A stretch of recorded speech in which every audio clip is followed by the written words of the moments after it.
दोस्तों, आजकल के समय में ऑर्गेनिक तरीके से उगाई गई सब्जियों का मिलना बहुत ही मुश्किल हो गया है।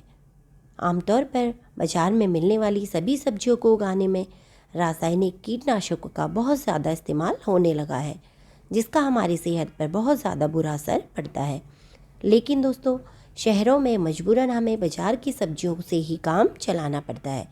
लेकिन दोस्तों, ऐसे में भी कई ऐसी सब्जियां हैं जिन्हें हम बहुत ही आसानी से ऑर्गेनिक तरीके से बेहद कम जगह में और बेहद कम मेहनत के साथ आसानी से गमलों पर ही उगा सकते हैं। जैसे दोस्तों, मिर्च, अदरक, लहसुन, टमाटर जैसी कई सब्जियां हैं जिन्हें हम अपने घर की ही छत या बालकनी में आसानी से उगा सकते हैं। दोस्तों, इन्हीं में से एक है धनिया। हेलो दोस्तों, मैं डॉली आपके अपने YouTube channel natural beauty gardening में आपका स्वागत करती हूँ। दोस्तों, आज के इस वीडियो में मैं आपको बताने वाली हूँ कि किस तरह हम बहुत ही आसानी से अपने घर पर ही बहुत ही कम मेहनत और कम जगह में गमलों में ही धनिया ग्रो कर सकते हैं। दोस्तों, बस आपको कुछ बातों का ध्यान रखना है। अगर आप इन बातों का ध्यान रखते हैं तो आप गमलों में ही अपनी ज़रूरत के अनुसार धनिया ग्रो कर सकते हैं। तो चलिए दोस्तों, शुरू करते हैं। दोस्तों, गमले में धनिया लगाने के लिए आपको कुछ बातों का ध्यान रखना होगा। दोस्तों, धनिया को आप सितंबर से लेके अप्रैल मई तक बहुत ही आसानी से ग्रो कर सकते हैं। दोस्तों, धनिया ग्रो करने के लिए सबसे पहले हम तैयार करेंगे पॉटिंग मिक्स। पॉटिंग मिक्स तैयार करने के लिए सबसे पहले हम लेंगे 50% नॉर्मल गार्डन सॉइल यानी खेत की मिट्टी। दोस्तों, दूसरी चीज़ जो हम लेंगे वो है कंपोस्ट। कंपोस्ट में मैंने गोबर की खाद ली है। दोस्तों, अगर आपके पास गोबर की खाद नहीं है तो आप वर्मी कंपोस्ट भी ले सकते हैं, लेकिन गोबर खाद 1.5 से 2 साल पुरानी ही आप लीजिए। दोस्तों, तीसरी चीज़ जो हम लेंगे वो है नीम खली। नीम खली एंटीबैक्टीरियल और एंटी फंगल होती है, जो हमारे पौधों को फंगस से बचाती है। दोस्तों, इन तीनों को ही हमने मिक्स करना है। चलिए दोस्तों, अब हम ले लेते हैं पॉट। देखिए दोस्तों, पॉट लेते समय आपने इस बात का ध्यान रखना है कि जो आप पॉट ले रहे हैं वो बहुत ज़्यादा गहरा ना हो। दोस्तों, 8 इंच तक की गहराई वाला पॉट आपके धनिया लगाने के लिए उपयुक्त है। देखिए दोस्तों, आप लंबाई चौड़ाई वाला कितना भी ले सकते हैं, लेकिन बहुत ज़्यादा गहराई वाला पॉट धनिया के लिए ना लें। देखिए दोस्तों, पॉट लेने के बाद आप इसमें इस तरह से होल्स ज़रूर कर लें। देखिए दोस्तों, अब इस तरह से होल्स के ऊपर आप दिए के टुकड़े रख दीजिए, जिससे होल्स कवर हो जाए। दोस्तों, इसके बाद अब हम इसमें मिट्टी भरेंगे। चलिए दोस्तों, अब मैंने पॉटिंग मिक्स को पॉट में भर लिया है। देखिए दोस्तों, अब हम लेंगे धनिया। दोस्तों, इस तरह का पैकेज आपको मार्केट में बीजों की दुकान में बहुत ही आसानी से 5 से 10 रुपये में मिल जाएगा। देखिए दोस्तों, धनिया लगाने के लिए आप इसी तरह के धनिया का इस्तेमाल कीजिए, क्योंकि यह धनिया बहुत ही आसानी से ग्रो हो जाता है। देखिए दोस्तों, आपको अपने पॉट के अकॉर्डिंग ही धनिया लेना है।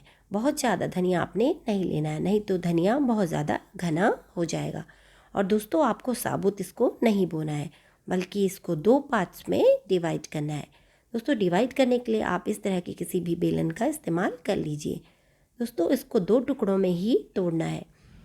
इसको आप इस तरह से तोड़िए। देखिए दोस्तों, आपने इसको पीसना नहीं है, बल्कि केवल 2 पार्ट्स इसके करने हैं।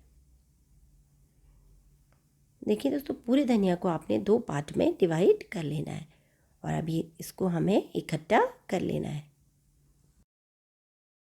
देखिए दोस्तों, अब मैंने सारा धनिया इकट्ठा करके अपने हाथ में उठा लिया है। अब हम इसको पॉट में लगाएंगे। दोस्तों, पॉट में लगाते समय आपको इस बात का ध्यान रखना है कि आपको इसे अच्छे से पूरे में छिड़कना है, यानी स्प्रेड करना है, जिससे ये पूरे में फैल जाए। दोस्तों, एक जगह पर आपने बहुत सारा धनिया नहीं डालना है, बल्कि इसे पूरे गमले में फैलाना है। देखिए दोस्तों, इस तरह से आपने अच्छे से इसको पूरे में फैला देना है।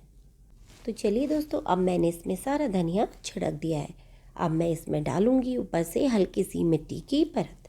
देखिए दोस्तों, आपने धनिया लगाने में जो सबसे ज़रूरी बात का ध्यान रखना है वो ये रखना है कि आप जब धनिया ग्रो करें तो उसको बीज को बोने के बाद आप उसे बहुत ज़्यादा गहरा ना दबाएं। दोस्तों, ये ही धनिया लगाने की सबसे आसान ट्रिक है और इसी वजह से ही धनिया बहुत ही आसानी से ग्रो होता है। देखिए दोस्तों, आपको बस केवल इतनी ही मिट्टी ऊपर से छिड़काव करनी है जिससे आपके बीज उस मिट्टी के नीचे दब जाए। देखिए दोस्तों, बहुत ज़्यादा अगर आप मिट्टी के नीचे उसको दबाते हैं तो आपका जो धनिया है वो ग्रो होने से पहले ही ख़राब हो जाता है और वो जम नहीं पाता है, और आप सोचते हैं कि पता नहीं हमारा धनिया क्यों ग्रो नहीं हुआ। देखिए दोस्तों, बस आपने केवल इस तरह से मिट्टी का छिड़काव करना है। अब हम इसमें डाल देंगे पानी। ये दोस्तों, अब इसमें डाल देंगे पानी। देखिए दोस्तों, पानी डालते समय आप इस बात का ध्यान रखें कि आप जब पानी दें तो उसे किसी स्प्रेयर की मदद से या फिर हाथ लगा कर ही दें, क्योंकि अगर आप इससे डायरेक्ट जग से पानी डालेंगे तो आपका जो धनिया है वो सारा ऊपर निकल जाएगा और आपका धनिया ग्रो नहीं हो पाएगा। देखिए दोस्तों, इस तरह से आपने हल्के से इसमें पानी का छिड़काव करना है।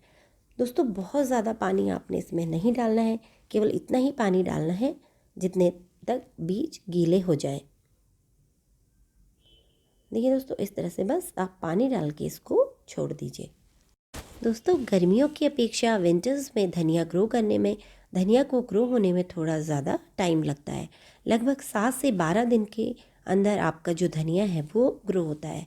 दोस्तों, गर्मियों में तो आपका धनिया 3 से लेकर 4-5 दिन तक बहुत ही आसानी से ग्रो हो जाता है, लेकिन वहीं ठंड का सीज़न होने की वजह से जो बीज है वो जर्मिनेट होने में थोड़ा टाइम लेते हैं। इसलिए आप ये ध्यान रखें कि जो आपका धनिया है वो लगभग हफ्ते से लेकर 12 दिन के भीतर ही ग्रो होगा। तो चलिए दोस्तों, आज के लिए इतना ही। फिर मिलते हैं अपने अगले वीडियो में एक नई जानकारी के साथ। दोस्तों, अगर आपको मेरा वीडियो अच्छा लगा तो इसे लाइक और शेयर कीजिएगा, और अगर अभी तक आपने मेरे चैनल को सब्सक्राइब नहीं किया है तो इसे सब्सक्राइब भी कर दीजिएगा।